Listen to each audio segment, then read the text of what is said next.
जय माता दी। मेष लग्न की कुंडली में एक ऐसा करोड़पति योग अगर वो किसी जातक के कुंडली में हो और इन चारों में से कोई ग्रह अस्त ना हो तो यकीन मानिए कि उसको करोड़पति बनने से कोई रोक नहीं सकता है। देखिए, ये मेष लग्न की कुंडली है। मेष लग्न की इसलिए कि केंद्र में लग्न भाव पे 1 नंबर लिखा हुआ है। जब यहाँ पे 1 नंबर होता है तो मेष लग्न की कुंडली होती है। नीचे आप टेबल देख सकते हैं, 1 नंबर के नीचे मेष राशि, स्वामी उसके मंगल देवता है। अब इस राजयोग की क्या विशेषता है?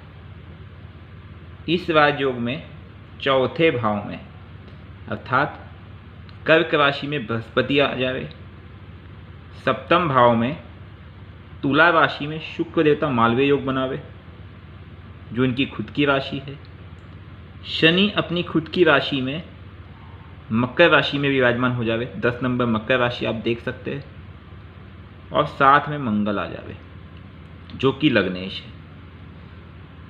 तो लग्नेश केंद्र में मकर में, शनि स्वराशि, शुक्र मालवीय योग स्वराशि और शुभ ग्रह बृहस्पति अपने मित्र चंद्र के राशि में। क्या योग है! इस योग वाले व्यक्ति को कोई आगे से रोक नहीं सकता है। जीवन में उसे करोड़पति बनना ही बनना है, चाहे कुछ भी हो जाए। इसके पीछे कारण है, बृहस्पति शुभ ग्रह है, वो भाग्य के मालिक है, और आप कहेंगे कि ये तो नकारात्मक ग्रह है, लेकिन वो केंद्र में बैठने के कारण से वो यहाँ भी शुभ फल या शुभ परिणाम देंगे। तो एक प्रकार से देखा जाए तो बृहस्पति यहाँ पे बहुत शुभ होंगे। उनकी दृष्टि एक यहाँ पे होगी, पंचम दृष्टि, सप्तम दृष्टि और दूसरी नवम दृष्टि, अर्थात 1, 2, 3 ये बृहस्पति की दृष्टि होगी। देख लीजिए 5, 7, 9। तो बृहस्पति ने ये लाइन से तीनों संभाल लिया।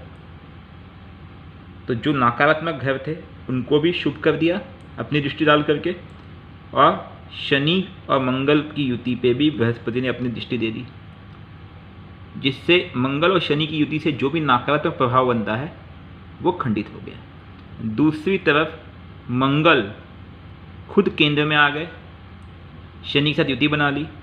मंगल शनि की युति उसे कहीं ना कहीं कर्म भाव में एक ऐसा योग बनाएगी जो काइंड ऑफ थिंग वह व्यक्ति बहुत बड़ा कारखाना या फैक्ट्री का मालिक बनेगा। मंगल मतलब कारखाना या मालिक, और वो कहाँ पे है? कर्म के स्थान पे, व्यापार के स्थान पे। शुक्र जो कि मालवीय योग बना करके स्वराशि में सप्तम भाव में बैठ जाना है।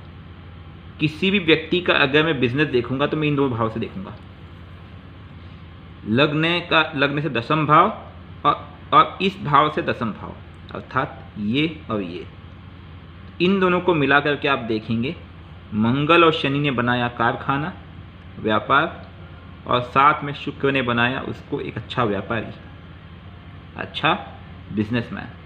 और इनको साथ किसका मिला?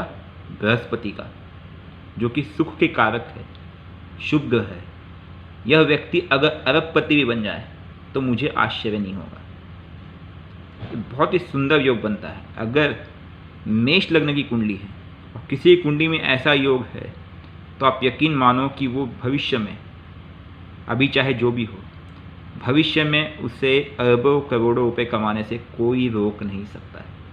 एक विशेष राजयोग है।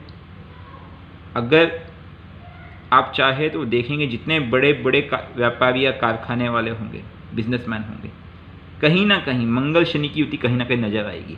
और अगर मंगल शनि की युति यहाँ कहीं नजर आ जावे या शुक्र मालवीय योग बना करके बैठ जावे तो आप समझ लीजिए उसके बल्ले बल्ले।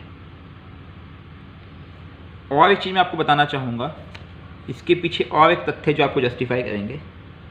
किसी भी समय पे किसी भी व्यक्ति के जीवन में ये 5 दशाएं होती है: महादशा, अंतरदशा, प्रत्यंतर दशा, सूक्ष्म दशा और प्राण दशा। किसी भी समय में उनकी अवधि भी दी गई है, सबकी वैरी करती रहती है। अब देखो, किसी समय पे अगर बृहस्पति, शुक्र, मंगल, शनि ये चारों एक लाइन से कहीं भी आ जावे, क्योंकि सब बदलते रहते हैं, तो उस समय वो समय उसके जीवन का सबसे बेहतरीन समय होगा। और उस समय शनि कर्म तो करा ही रहा है, शनि मंगल उसको व्यापार दे रहे, व्यापार को बढ़ाने के लिए शुक्र देवता बैठे हुए, और बृहस्पति उसके परिणाम स्वरूप उसको सुख दे रहे। तो आप देखिए सडनली वो व्यक्ति रातों रात अमीर हो जाएगा, रातों रात उसके कुबेर के खजाने खुलेंगे और बिजनेस में वो चार चांद लगा देगा।